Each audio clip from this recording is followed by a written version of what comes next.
हुकूमत को जल्द से जल्द इस रोड को बनवाना चाहिए क्योंकि बहुत सारे हादसात होते हैं इस रोड के ऊपर। हम सुनते आ रहे हैं पिछले 10 साल से ये रोड आज बन रहा है, कल बन रहा है, मगर हमें नहीं लगता कि रोड अगले 10 साल तक भी बनेगा। ये रोड बहुत ख़राब हुआ। ये जो रोड है वो बाइक के काबिल नहीं है। नाजरीन, आप देख रहे हैं टैलेंट ऑफ पाकिस्तान। जी नाजरीन, मैं हूं आपका मेज़बान वकास चौहान। मैं इस वक्त मौजूद हूं पाकिस्तान के कदीम तरीन रोड जिसको शेरशाह सूरी ने बनाया था। उसका पहले नाम दहली रोड था, बाद में उसका नाम मुल्तान विहारी रोड रख दिया गया, लेकिन वो इस वक्त खूनी रोड के नाम से मशहूर हो रहा है।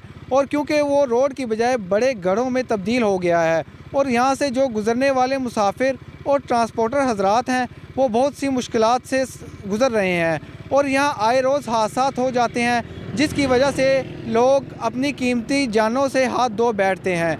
और नाजरीन, मैं आपको बताता चलूँ कि ये रोड शेरशाह सूरी ने बनाया था। उसके बाद हुकूमती कई दफ़ा ऐलानात किए जा चुके हैं, लेकिन कोई मर्द मुजाहिद ऐसा पैदा नहीं हुआ कि जो इस रोड पर तामीराती काम शुरू करवा सके। आइए मज़ीद यहाँ से गुज़रने वाले शहरियों को रोक कर उनसे जानते हैं कि उनका इस रोड के बारे में क्या कहना है। रुकना भाईजान। अस्सलाम वालेकुम भाई। वालेकुम सलाम। अच्छा भाई, आप इस रोड के बारे में जो है क्या कहना चाहेंगे कि ये रोड कैसा रोड है? ये रोड बहुत ख़राब हुआ पड़ा है। हम रोज़ाना इस रोड के ऊपर सफ़र करते हैं, बहुत ज़्यादा गड़े हुए पड़े हैं और ये रोड जो है ना अब तकरीबन नाकाबिल इस्तेमाल हो चुका है। अच्छा, ये जो है आप हुकूमत को इस रोड के बारे में क्या पैगाम देना चाहेंगे कि हुकूमत को इस रोड के बारे में क्या करना चाहिए? हुकूमत को जल्द से जल्द इस रोड को बनवाना चाहिए क्योंकि बहुत सारे हादसात होते हैं इस रोड के ऊपर और अब इस रोड के ऊपर जो है ना तकरीबन ड्राइव करना जो है बहुत मुश्किल हो चुका है।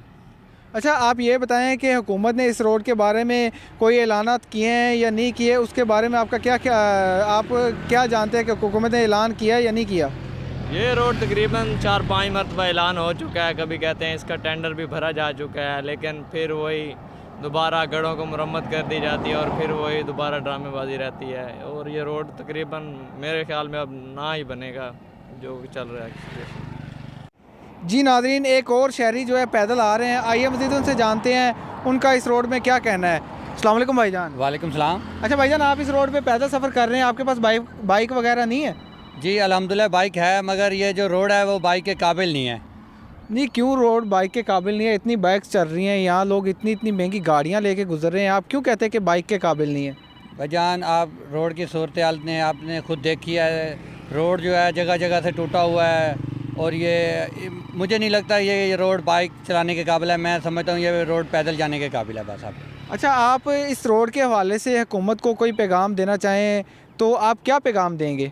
जी, मेरा हुकूमत को यही पैगाम है कि जो मौजूदा हुकूमत है वो पिछले 30 वर्षों से इस मुल्क में हुकूमत कर रही है, मगर उन्होंने आज तक हम सुनते आ रहे हैं पिछले 10 साल से ये रोड आज बन रहा है, कल बन रहा है, मगर हमें नहीं लगता कि रोड अगले 10 साल तक भी बनेगा।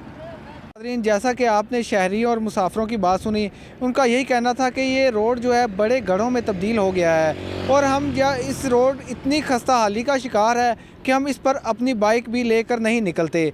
तो हुकूमत से यही उनका मुतालबा है कि इस रोड को तामीर किया जाए। इसी पैगाम के साथ अपने मेज़बान को इजाज़त दीजिए। मिलते हैं अगली वीडियो में। अल्लाह हाफिज़।